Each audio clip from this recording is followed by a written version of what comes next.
Hello, and welcome to Sekahan. Today, why 30-centimeter waves can still drown you, and the layers of preparation that decide who survives at the water's edge.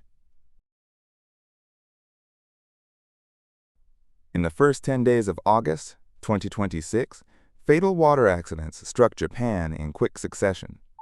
On the Ibaraki coast, 3 women swimming off a beach were pulled under by waves, and a 23-year-old died. The spot was not a designated bathing beach. It sat near a headland, an artificial promontory where rip currents form easily. In Aichi, a 40-year-old father drowned in a river while rescuing his son. The boy survived. And near Kakudahama Beach in Niigata, a father and 2 children were knocked off a float. The 13-year-old daughter and 8-year-old son died. The waves that day were reported at around 30 centimeters, about 1 foot high. Why do people drown in water that looks perfectly safe? Here are the 3 questions I want to ask. 1. Why do fatal accidents happen in calm-looking water? 2. Why doesn't the confidence of "I can swim" protect you? 3. What preparation actually saves lives? I will come back to all 3 questions at the end of the video. First, what the 3 accidents had in common. Let's line up what the 3 accidents had in common. First, the place. The Ibaraki site was not a bathing beach, but a headland area the prefecture designates as off-limits to swimming. Second, the equipment.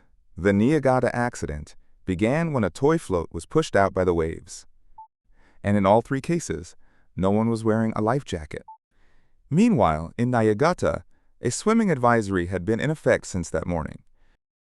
The information existed. It just never turned into action. We will come back to that structure in the analysis. Now, who actually drowns in Japan's summer? The statistics are not what most people picture.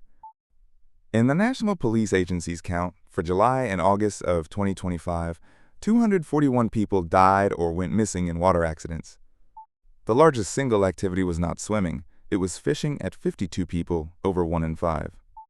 People aged 65 and over made up 44.8%. That is a long way from the image of a child who cannot swim. And the agency describes the past 5 summers as broadly flat.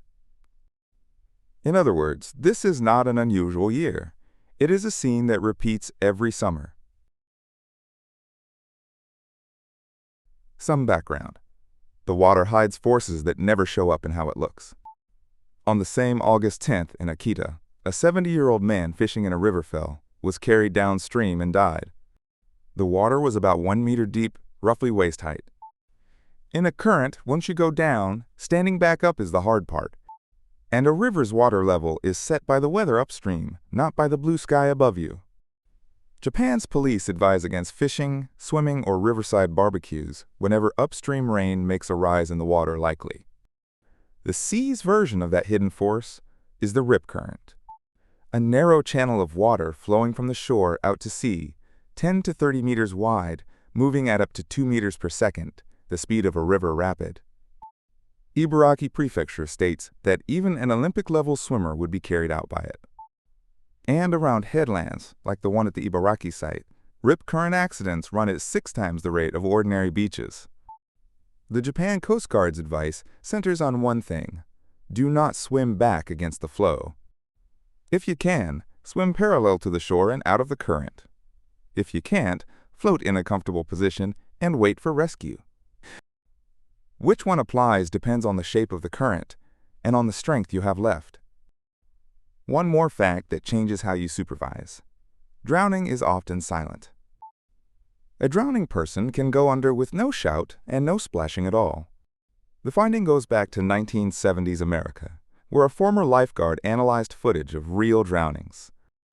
Japan's Children and Families Agency states it plainly: a drowning child makes no sound and sinks quietly. So supervision has to work through the eyes, not the ears. When families visit the water together, decide in advance who is watching. That is the simplest defense against this property. And remember, rings and floats are toys, not life-saving equipment. Let go, and the buoyancy is gone. Wind and current carry it away from your body. Parents dying in the act of rescue is not unique to Japan, and Reddit has had this exact conversation. In April 2026 in Florida, a father died after saving his 12-year-old son and 9-year-old daughter from a rip current. The r/news thread on his death drew about 20,000 upvotes and over 1,000 comments. What filled the thread was not eulogy, but explanation. The top comment cited the National Oceanic and Atmospheric Administration and walked through the standard advice. Don't swim toward shore, swim parallel to it, out of the current. But in the same thread, the pushback against that textbook answer piled up. One user grew up in Florida, knew all about rip currents, and still nearly drowned at 16. Their conclusion: knowing the danger doesn't mean you recognize it happening until it's too late. Swimming with a child in your arms is a different story, said another. And then the blunt one: I'm so tired of people saying just swim parallel from their couch. Get caught in one yourself, they continued, and you learn it is exhausting and not always easy to escape. Where did the argument land? On the same conclusion. Recent research says some beaches circulate the water in loops, where swimming parallel can backfire, and floating while waiting for rescue is the better move. What holds everywhere? Stay afloat and don't panic. The most striking comment came from a longtime lifeguard. I'm a confident swimmer, but when I need to support another person in open water, I never rely on skill alone. That is why they wrote, I wear a flotation belt myself. Now the analysis. Question 1. Why calm-looking water kills has largely been answered by the background. The visible indicators, wave height and depth, sit apart from the actual dangers, currents, and silent drowning. So, question 2. Why doesn't I can swim protect you? Because swimming in a pool and swimming in a current, in clothes, in cold water, in a panic, are different abilities. Japan's education ministry notes that water accidents typically happen in seas and rivers, with the victim fully clothed. Worse, confidence in swimming changes where people choose to go.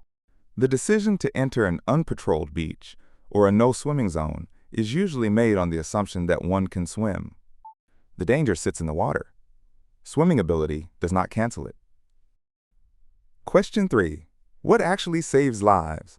Starts from one idea. Don't bet on your judgment in the moment. The Coast Guard's textbook answer is that entering the water to rescue someone is dangerous. Secure yourself. Use equipment.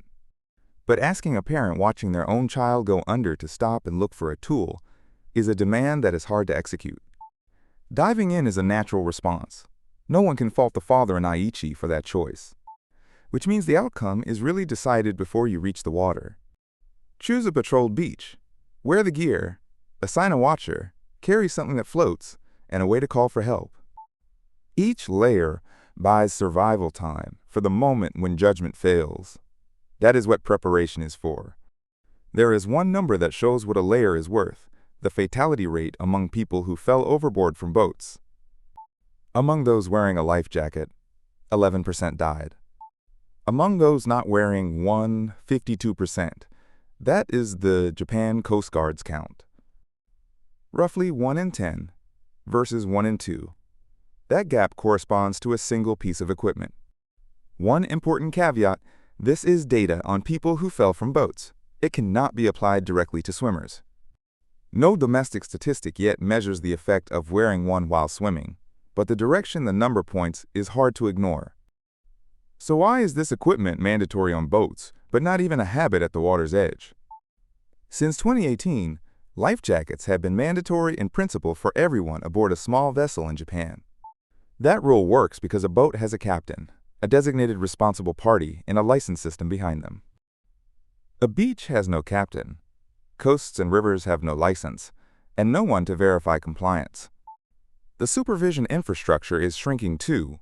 Beaches open for swimming fell from 1,379 in 1993 to 969 in 2024, down about 30%. The case for a mandate is straightforward. Children can't assess danger themselves, and the boat data shows the equipment works. The case for caution is equally practical. Who verifies compliance? Different activities need different gear, and an ill-fitting device can manufacture new overconfidence. This video doesn't pick a side. But there are layers a family can add without waiting for the law, and that is the final chapter. Let's close by returning to the three questions. 1. Why do fatal accidents happen in calm-looking water? Because 30-centimeter waves are what you see, and the actual dangers, currents, and silent drowning are what you don't. 2. Why doesn't I Can Swim protect you? Because a rip current moves at 2 meters per second outside the range any swimmer, even an Olympian, can solve with skill. 3. What saves lives? Not one tool, but the number of layers you stacked before anything went wrong. Here is what those layers look like. 5 things to remember before you go to the water. 1.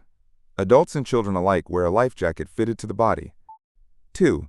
At a river, check the weather upstream, not just overhead, and at the sea, check the advisories. 3. Swim only at patrolled beaches. Stay out of no swimming zones and away from headlands. 4. If you are swept out, don't fight the current. Swim parallel to shore if you can. If not, float, keep breathing, and wait. 5. If someone else is swept out, don't go in. Throw something that floats and call for rescue. The life jacket is the last layer, the one that buys time for rescue when every other layer has failed. Let me close with a phrase used by Japan's transport ministry. A life jacket is the seatbelt of the river. We didn't stop driving cars. The habit of buckling up is what cut the deaths. Gear at the water's edge belongs in the same place. Whether Japan should mandate it is a debate still to come. A family's habit doesn't have to wait for the verdict. Next time you head to the water, have flotation ready for every member of the family in advance. That is today's conclusion. The full article covers the statistics in more detail, along with the complete Reddit thread. The link is in the description. Thanks for watching.